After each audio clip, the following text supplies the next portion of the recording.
Right, brother. That's why we've been pushing the 80-20%. You know, it's like, well, there's so much that we do agree upon. Why don't we celebrate all the things that we're getting screwed by the same, criminals, global cartels, whatever you want to call them, and instead of letting them divide us on our 0 to 20%, our minor, problems. It's like, I'd rather come together, let's vanquish the same beast, and then let's see if we still have problems after that 80%'s gone. I think that we're going to be busy celebrating freedom and real freedom, okay, that we won't really care about that 0 to 20% anymore. And if we do, then let's have it at that time, you know? I mean, haven't we seen how this has worked by now? Again, how long has it been since you've been studying how the New World Order works? Over 10 years, minimally. My whole life, man. The first aspect that I knew that, I was different was when my family was visiting, countries like Romania, Bulgaria, Czechoslovakia, when it was behind the Iron Curtain. And, peasant families taking us in and feeding us and giving the best pie they had all month. And me saying the simple thing out of my mouth, I'm like 4, almost 5, saying, Mom, we have these nice people back home. And my mom going to me, Paul, they can't because their government won't let them. So I could do the Mexican hat dance back and forth between the border of a communist state and a free republic. You can't cross that line. And as a 5-year-old, you can start to understand that you have more freedoms because I have a government that lets me travel, and they didn't have a government that let them travel. So it's been my whole life seeing the disparity of being blessed as an American and wanting to retain those freedoms and wanting to share with the world, but I don't want to become a third world country by being brought down to the level of everybody else like the globalists want us to be. Too late. No. Well, I mean, it's not that we can't recover or save what we have or even, build back on what we had. I don't want to have everything at the expense of the world either, but also, I mean, the world needs to come up to our level. Why do we have to always go down like the Brzezinski Kissingers want us to do to the rest of the world's level? Brzezinski, too, man. It's all those globalists. They hate the free person. And, if you read the Georgia Guidestones, they want to bring us down to 500 million. What do you do with the other 6 billion? It's like 12 out of every 13 people around you have to go, whether it's through war, attrition, through disease, starvation, through H1N1 vaccines, whatever. I choose to stay free. I'm going to fight with the best way that I can. And, I don't have money, but I have, the gift that Father blessed me with, and that's music and my bandmates as well. Like you gave the shout out to Brett, guitar player, Dennis, the bass player, and Richie, the drummer. And, brother, we just have, we have a task to do, and we're doing it. And, this came out 6 years later, but the next one's already written, and hopefully we can get it out in a year, 2 at the latest. So I guess what I'm getting at with all of this is it's time that we get out of this paradigm. I hate paradigms. Everybody says, well, we need to have a new paradigm. I mean, to me, no paradigms would be great.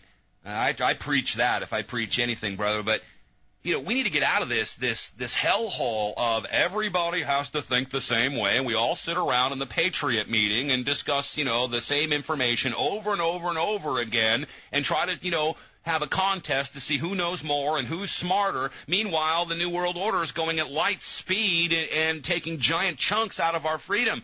If I could just accept, for instance, I was behind Ron Paul for the election just because I thought that would really shake things up, and I think the majority of what he says is pretty good. But when he dropped out, what I went and did is I went and supported Cynthia McKinney because she grilled Rumsfeld on the missing trillions before 9/11. And the drills, Myers ended up admitting at the time, this congresswoman, that they were running drills all over on 9/11, which at the time was a working theory, which was confirmed. So for me, I don't agree with about 60% of what this woman says.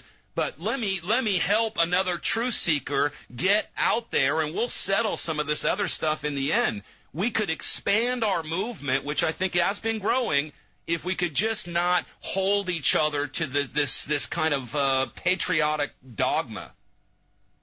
Amen, man. Well, good. That was easy.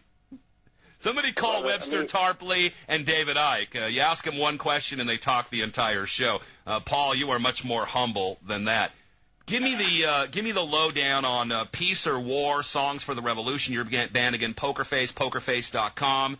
What was going through your head as you guys were recording this, and kind of throw out a theme here so that my listeners can understand what we're talking about. The disc was written, from the state of mind of, like, what's happening to America and Americans, and it's written from a perspective of, the common Joe, the commoner, like all ourselves. And, you know, what's happening to us, who's screwing us, what we can do to get together. Let's get together and play Cowboys against globalists, man. You know, let's have a rock and roll, and you know, let's be free at the end of the year, or at the end of this decade. You know, I'm tired of being oppressed, man, where I really cannot be the free individual that God made me to be. I call it the unique freak, and I'm not allowed to practice my freedom, man. You know, as long as I don't violate the rights of others or damage their property, that's freedom to me. Let me push that envelope, and we will always push that envelope. And right now, we're pushing the envelope of political correctness, you know. And, you know, I mean, there's a lot of information here. In fact, on the back, you got a cartoon of an international gangster bankster.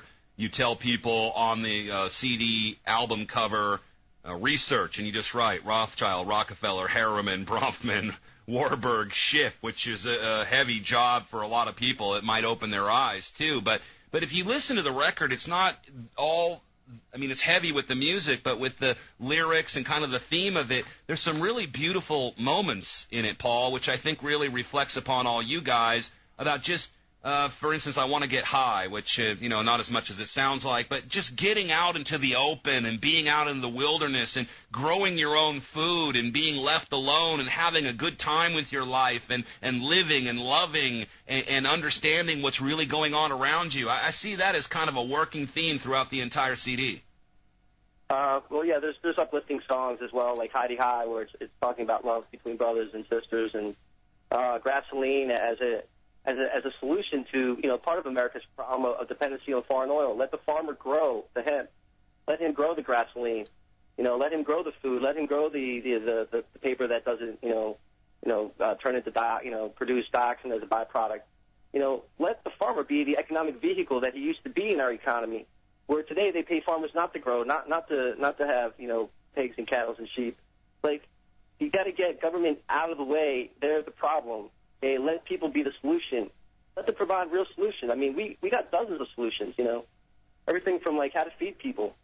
Yeah, I mean, put the hemp, as we know, we talk about it on this program all the time, Paul, as you know, it's putting the farmer back at the top of the pyramid here, the family farmer in America. It's going right after ExxonMobil and Shell and the rest. It's going right after Dow Chemicals and right after the pharmaceutical cartels. I mean, if we want to really get back at these people, if we could all just push for even this one thing, it would make an enormous difference. Yes, it would, brother. And what happens is, you know, I try to teach people, like, whatever you can make out of a hydrocarbon, death oil, you can make out of a carbohydrate, life hemp, you know? And what do we want to keep polluting? I mean, do we need to have, you know, super tankers that can, like, spill and wreck and, you know, foul up a whole coastline and kill everything around it? Well, we can have it local within each county. You know, we have a thing called local solution where the county produces almost all of its basic needs. So if the counties are strong, the state's strong. We wouldn't have Katrinas because the states around it would have been able to help out and quickly deliver the goods and services, like government.